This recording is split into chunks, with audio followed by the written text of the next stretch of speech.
Hello, and welcome to part 1 of chapter 16 on the musculoskeletal system. In this part, we will super simplify the musculoskeletal system. We'll, in a moment, let's just take a look at the functions of the skeleton side of things, and then we'll look at the function of the muscle side of things. All right, so the function of the skeleton in its simplest terms is support. Support for our internal organs, for example, and protection of our internal organs, protection of the central nervous system, protection of the heart, and support gives us the framework of this chest so we can create a vacuum so we can breathe in and out. Okay. The skeleton also provides us a bunch of levers that we can use in order to move the body around and grab things and bring them towards us or push them away. The skeleton, the bones also provide us with a place to put minerals, notably calcium, phosphorus, and magnesium are the big three that get stored in the skeletal system, primarily calcium, of course. And then the other trick that we do in the skeletal system is we make all of our blood cells in the bone marrow. So the red blood cells, the white blood cells, and the platelets all get produced inside the marrow cavities inside the skeletal system. Okay, now let's turn our attention to the skeletal muscles. Like the skeleton itself, they provide support and protection support. Those are the bits of us that help us maintain our posture, and I don't mean like shoulders back, I mean just like staying upright. Even when we're not moving, the skeletal muscles are engaged. And if you doubt that, just think about how you know when somebody loses consciousness. And these slumps, they lose that ability to kind of hold position actively using their skeletal muscles. When I say protection, think about, the 4 layers of muscles that you have in the abdomen. I mean, here in the thorax, we have the bony protection for these internal organs, but in the abdomen, we have 4 layers of muscle that are helping us protect those organs. And then movement, the skeletal muscle those are the organs that allow us to move the skeleton around. And we move our body in space. The skeletal muscles also provide stability to the joints. As we were saying before, in maintaining posture and hold a position, we also keep the joints in place even when we're not moving. The muscles provide stability. And then finally, this is largely where a lot of our heat comes from. When we're moving around, the chemical reactions that are required to power skeletal muscle movement is what generates heat. Also, if you've ever been super chilled or you've seen a patient get very, very cold, they start to shiver. That's this uncoordinated contraction of skeletal muscle. So you're not like standing up and sitting down, but the whole body is shaking because the skeletal muscle is contracting as a way of generating heat and helping the body to come back into the normal range, return to homeostasis. All right, so that's the super generalized function of the musculoskeletal system. I'm going to remind you of some stuff that you probably studied 100 years ago when you studied anatomy and physiology. So we're going to review histology because I want to talk to you about 3 main tissues that make up the musculoskeletal system. But in order to kind of appreciate how they fit together, it's easier to see. Like, let's review from the beginning. There's 4 main categories of tissues. There's epithelial tissues. These are the coverings. The cells are right next to each other on the skin and the mucous membranes. They line all the cavities. Those are epithelial tissues.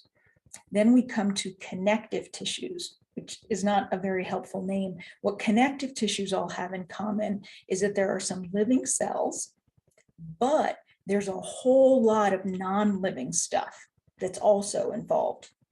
Often stuff that's made by the cells, but there's plenty of this non-living stuff. And then the next 2 categories are very easy. Muscle tissue, it's pretty clear, and nervous tissue, the stuff that makes up the nervous system. Okay, so let's take a closer look at connective tissues. That's the biggest category of all of this. Two of the main groupings of tissues in connective tissues are largely what makes up the skeleton: bone and some cartilage. What else is in here is blood, because it's got some cells, but then it's got a lot of liquid in between.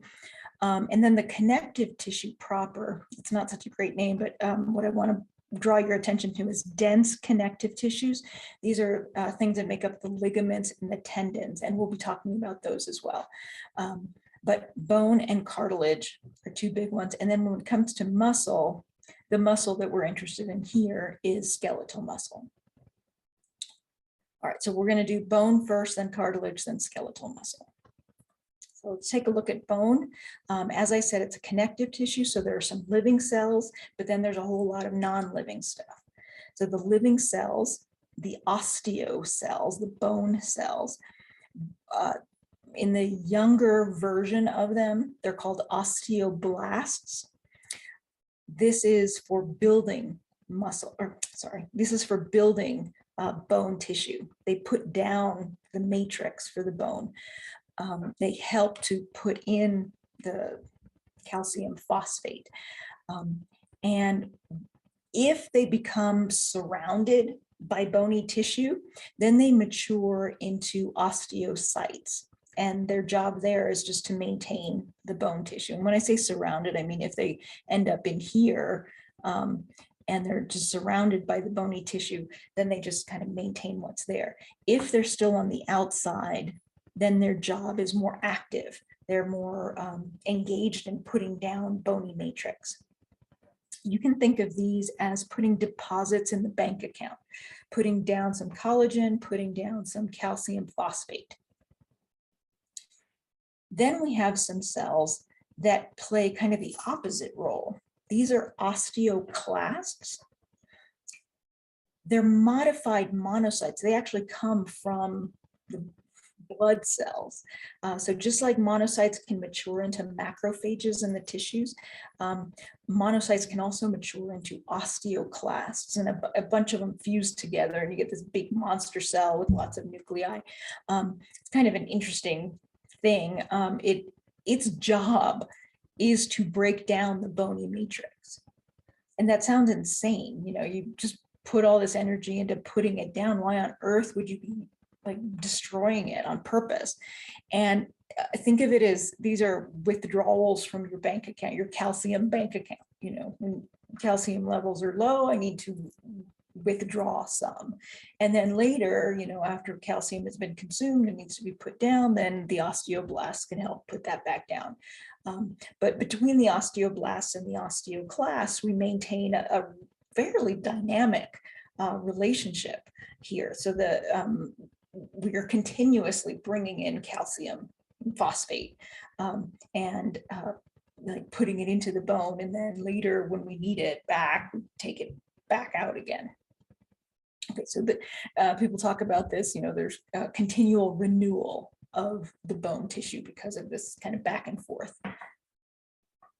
All right, so those are the living cells. Then the non-living stuff, because it's a connective tissue, it has a lot of this non-living stuff.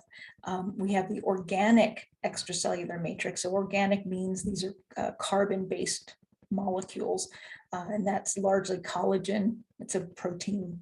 It's got some flexibility. So that's the framework. And then on top of that collagen framework, we start putting in the inorganic minerals, mainly calcium phosphate, but there's magnesium in there too. And that's what hardens the bones and provides the strength of the bones. And as I mentioned, this is under continual remodeling. Bones are not impossible to break. So as we'll talk about, there are some fractures and there's a process for healing those fractures. Because bone has this fantastic blood supply, just insanely good vasculature. I mean, just think about it. This is where we make our blood cells. There's got to be a lot of in and out of the bone. The bone actually heals really, really well. because we can provide nutrients, we can provide oxygen, and we can take away waste, debris. In case this is baffling to you, as it was to me as a student, think about it this way. When you're first making the bones, they're not real hard. And the best analogy I can give you for this is when you watch construction on a house, you know that at the end, you're going to have, some hard walls, and you're going to have, electrical, and you're going to have plumbing, and you don't put the walls up first. You put in the plumbing, you put a framework up first, and then you put in plumbing and electrical, so blood supply and nervous supply, nerve cells. Then you put the hard stuff in. That's mineralized things. Okay. So that's bones. Next, we're going to the cartilage. This diagram is actually from a different book. I kind of liked it. Showed all the cartilage all over the body, including in the bronchi. But really, for our purposes right now, we're focused on this side of things. We have cartilage that helps join bones to each other. We have cartilage at the ends of the bones and the joints. And some of the movable joints, like in the knees, for example, but also the things like this, the pubic symphysis right here, and well, all the joints. The cells are named similarly. There's chondroblasts and chondrocytes. There's no such thing as a chondroclast because there's no need to be taking minerals. There's no minerals here in the cartilage. There's a lot of this non-living extracellular matrix. Unlike the bone, cartilage is terrible, has a terrible blood supply, because part of what cartilage is about is a sponginess, and the matrix is, how can I describe it other than it looks kind of glassy, and to have this kind of spongy characteristic, it does not have blood vessels flowing through it. So cartilage depends on diffusion of nutrients from the outside connective tissue in through the non-living stuff, but you don't have blood vessels going through the cartilage. This is, we say, cartilage is relatively inactive metabolically compared with bone, and it's terrible at healing itself. You'll know this from, people who have problems with their menisces in their knees, and their menisci, plural of meniscus. There's poor healing of cartilage because of the poor vasculature. It takes a long time to heal. Okay, moving on. Muscle tissue. Again, we're talking about skeletal muscle. And this, unlike the connective tissue that has all this non-living stuff around it, it's mostly cells. It's just muscle cells and muscle cells. Like all muscle cells, skeletal muscle cells have one trick. All they can do is get shorter. They can contract it to, remember, the actin and the myosin, and they're kept from binding to each other when the tropomyosin is wrapped around, and the troponin has to bind the calcium to roll it out of the way. All of that stuff is happening in these cells. So all they can do is get shorter. They can contract, and they don't know when to do it, so that we have to tell them to do it. The nervous system has to tell them, and it's the somatic part of the nervous system, the part that's under our conscious control. So there's a rich nerve supply. Every muscle has a nerve going to it, one or more nerves going to it, and a great vasculature. This is an energetically very demanding tissue. It needs a lot of nutrients, and it needs a lot of oxygen. So very good blood supply. And then how the muscle tissue is attached to the bones is using that dense connective tissue. The part that connects muscle to bone is called tendons. If it's just bone to bone, it's called a ligament, but it's similar tissue. It's dense connective tissue. Like cartilage, dense connective tissue has poor vasculature. So tendon tears and ligament tears take a very long time to heal. They don't repair as well as bone and muscle do. We've talked about some of this. This is just a cute little diagram from our textbook. The osteoblasts are these cells out here on the outside of the bone. If they get caught and they end up kind of surrounded by bony matrix, then they mature into these osteocytes. In the case of a fracture, when some of these osteocytes get exposed, they can actually revert back to being osteoblasts. And the way I tell my anatomy and physiology students about this is, if you think of young parents, they've got these little kids, and then they grow up, and the kids grow up, and then they just kind of help maintain. But then the young kids have their own kids, and they're taking care of the kids, and the grandparents just kind of, I help maintain, but I don't do any of the hard lifting anymore. Unless something were to happen. Something happens to the parents, then guess what? It's the grandparents who take over the duties of caring for the little ones. And like that with bone, the osteocytes maintain mature bone tissue unless there's damage and you have to fix it, in which case the osteocytes can revert to this kind of osteoblast situation where they start putting down matrix, new matrix. Okay, and then the osteoclasts, these are the ones that were modified monocytes and multiple ones fused together. That's what they're showing you here is multiple nuclei. And these kind of break down or dissolve the matrix to put the calcium back into the bloodstream. All right. And so between osteoblasts and osteoclasts, we get slow renewal of bone. It's really just about like release the calcium, and then I have more calcium I need to put back down, and I have to store this somewhere. So let's talk about some things that can go wrong. Fractures are what we call when there's mechanical injury to a bone. There's a ton of terminology related to this. I'm not going to read this whole slide. I tried to put in, what I had here was just a list of terms, and so I tried to break it up a little bit. So what these two terms refers to is whether the physical barrier has been broken open and the bone has been exposed to the outside. So if the bone communicates with the air through the skin or the mucous membrane, we call this an open fracture.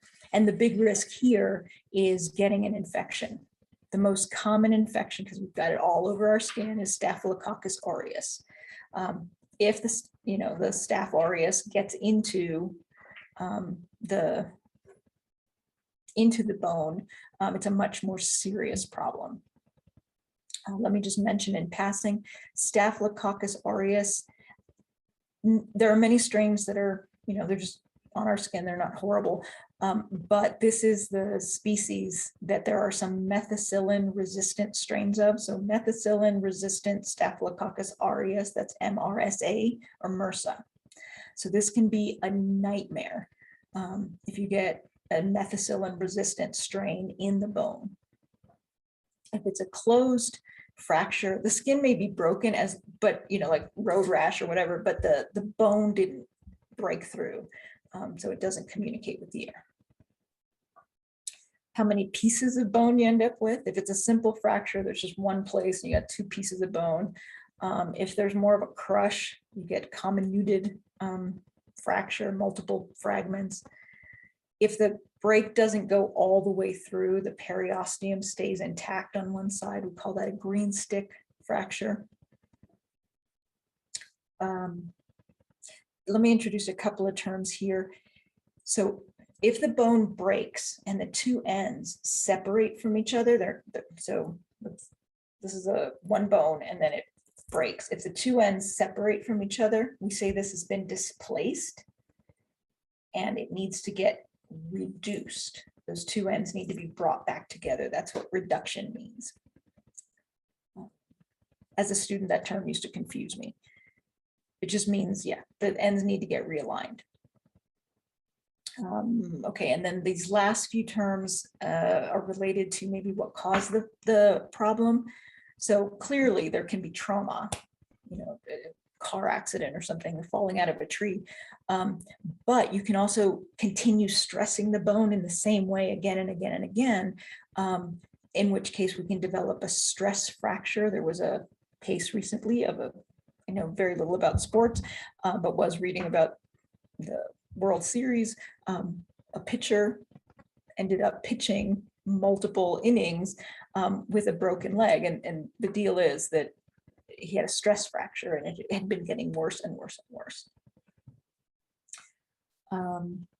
If there's a non-injury, like there's, how can I say this? It's not like there's any kind of blow, but it just in normal everyday activity, a bone breaks. We call that a pathologic fracture. And it happens in the context of some other problem. So maybe the bone is osteoporotic, it's already weak, or there's some other problem that has led to weakening of this bone. That's what we mean by pathologic fractures. And then this term avulsion means that so the muscles are attached to bones with a tendon, and if the tendon's pulling and a piece of the bone comes off with the tendon, we call that an avulsion. All right, there's 4 steps to fracture repair. I'm going to put them all on one slide with a diagram from another book, and then I'll walk through the way our textbook does. 4 steps. 1, hematoma formation. When you break a bone, guess what? Blood vessels break, because bone, great blood supply. You end up with a mass of clotted blood. Then in the coming days, you start getting the formation of a so-called soft callus. It's not like goopy soft, it's just not as hard as a bone would be. This is the cartilaginous callus that's forming. Then over the course of some more weeks, we start getting a bony callus formation, or so-called hard callus. I failed to point this out, but there's something called spongy bone. It looks like there's sponge because there's spaces in there. And then finally, the final step, this bone remodeling, this happens for months and months after the break. We're removing the spongy bone and replacing it with the compact bone, where things are much more organized, put down in layers. All right, so here are the images. Hematoma from the broken blood vessels. Then we start like stabilizing these 2 ends of the bones so that, yeah, you start putting down what you can put down quickly, and we can start putting down a framework of cartilage faster than we can put down bone. So that's where the fibrocartilaginous callus comes from. Then over the time of more weeks, we end up with the spongy bone callus that goes all the way through, even if in the middle there's that opening of where the yellow marrow would be. That's going to get replaced during the bone remodeling. And we're going to walk right through those steps again. Hematoma formation first. We get inflammation. Remember, the inflammatory response can be triggered by either infection or just damage to cells. And this is what it means, sterile inflammation. So it's not an infection, it's due to damage to the tissue. But those players all come in, the neutrophils, the macrophages, we get the mast cell degranulation, all of that stuff. And this is going to take up to several weeks to clear up. Overlapping with this process, we have the cartilaginous callus forming. Without going into a lot of detail, this is going to take another 2 weeks or so to form this cartilaginous callus. During this time, if you've ever heard of somebody not getting attention, medical attention right away for a broken bone, and then the so-called have to break it, re-break it to set it, this is what is needing to be rebroken, because the cartilaginous callus has started forming, but the 2 ends of the bones may not be aligned properly. And then the bony callus continues on. This goes on for about 6 to 8 weeks, depending on the health of the person. At this point, one may have a cast removed, may start bearing weight on this. This is not even close to done healing, but it's good enough that you can start resume some activity, so you don't lose all the muscle mass that you would if you completely remained motionless. And then finally, this final step, the bone remodeling, this is where we're taking out the spongy bone and replacing it with this compact or lamellar bone, meaning in layers. This goes on for over a year, and this looks different. On an X-ray, this is actually still visible. This is how sometimes cases of child abuse are documented years later, because we can still see on an X-ray that a bone had been broken at one time.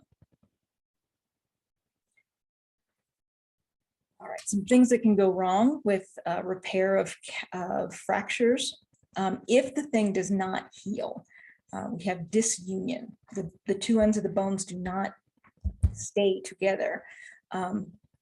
This is a failure of fracture healing. This is what we would call it after 6 months if the fracture has not repaired. And this may be due to either putting too much load on this, healing bone, or somebody is very sick or they don't have a good blood supply to the area. There can be infection, as we mentioned. There can be, if the fracture involves the joint, and we'll talk about damage to joints later, but this traumatic arthritis can result.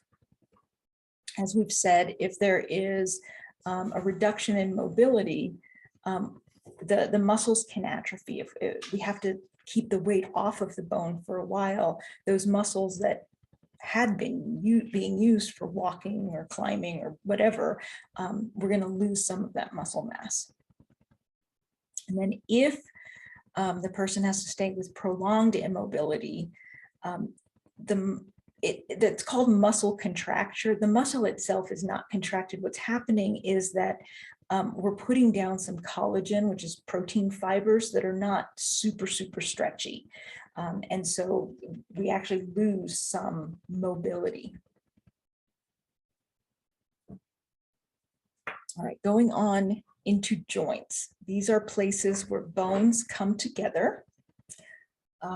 There are places where some joints don't move very much. We're not going to talk about those, but things like, where the ribs come together with the sternum, there's a little bit of movement there to allow breathing, for example, but we're not going to talk about them. We're going to reserve our time for synovial joints. This is where you have the most movement. The tissues involved are cartilage. There's some synovial membrane, ligaments, the dense connective tissue. Not every joint has all these complexities, but there are spaces called bursae, and there's menisci. These are cartilaginous pads we'll talk about later. Of course, like all parts of the body, these can get injured. We'll talk about strains and sprains. There can be inflammation. You can have tears of the ligament or the tendons. The cartilage can degrade. And they're vulnerable to immune-mediated things. There's some autoimmune disorders in which the immune system is attacking structures of the joints.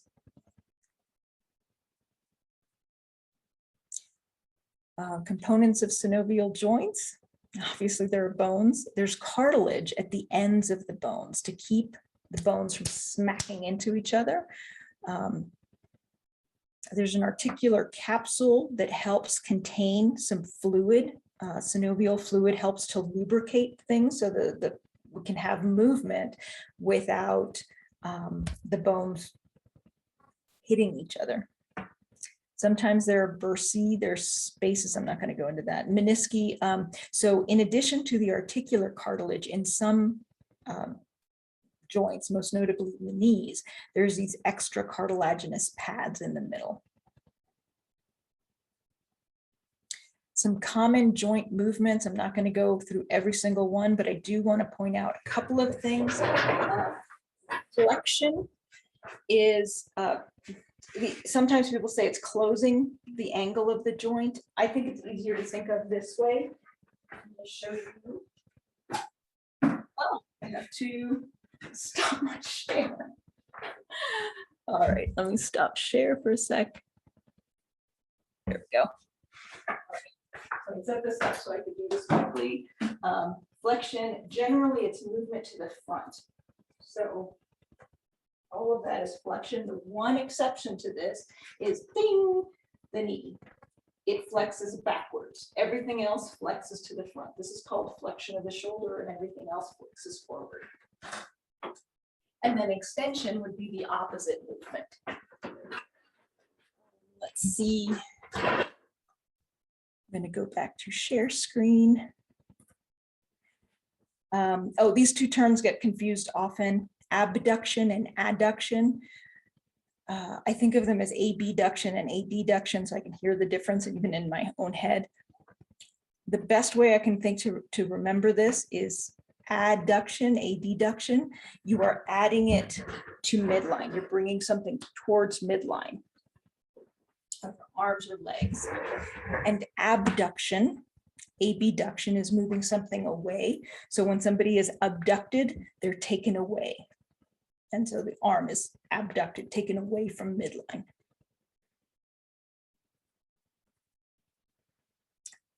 Here are the two terms that we're going to go over. What happens at the ankle. I don't know what genius idea this was, but they're both called flexion. One's called dorsiflexion, the other one's called plantar flexion. How to remember which is which. If you've ever held a door with your foot, that's dorsiflexion. No, it's not spelled the same, but that's how I remember it. Plantar flexion, if you need to remember this one, again, it's stupid, but it works, so it's not stupid. I think about if I have to plant a garden with my toes, I have to point my toes to make the hole to put the seeds in. Planting, plantar flexion, pointing my toes. Okay. The other two terms that get mixed up are pronation and supination. Pronation, the way I finally came up to remember this is if I were to play professional basketball, I would have to pronate my hand. That one's silly. The other one is a little bit easier. The opposite movement. If I were to carry a bowl of soup, I would have to supinate. Again, not spelled the same, but good enough to help me remember. The rest of these, I think you can figure out or can remember your own way. All right, joint injuries. This will be the last slide for part one. What we call a strain is simply stretching, overstretching the musculotendinous unit. Relatively quick recovery, give it a little bit of rest for a few days and things are good. What we call a sprain, there's actual physical damage to the ligament. There's been some tearing in the ligament. They get graded depending on how much tearing there's been. Without going into a huge amount of detail, grades 1, 2, and 3, micro tears for grade 1, all the way up to completely rupturing the ligament for grade 3. These are going to, grade 3 injuries are going to take a long time to heal, again, because it's dense connective tissue. This stuff does not have a good blood supply. It does not heal especially well. It doesn't necessarily require surgical repair, but it may require surgical repair in some cases. For example, when we get to the knee, we'll talk about that. And so how it's assessed is looking for joint laxity, that is, how much movement that's not supposed to be there are you seeing in the joint. And that is the end of part one. See you over in part 2.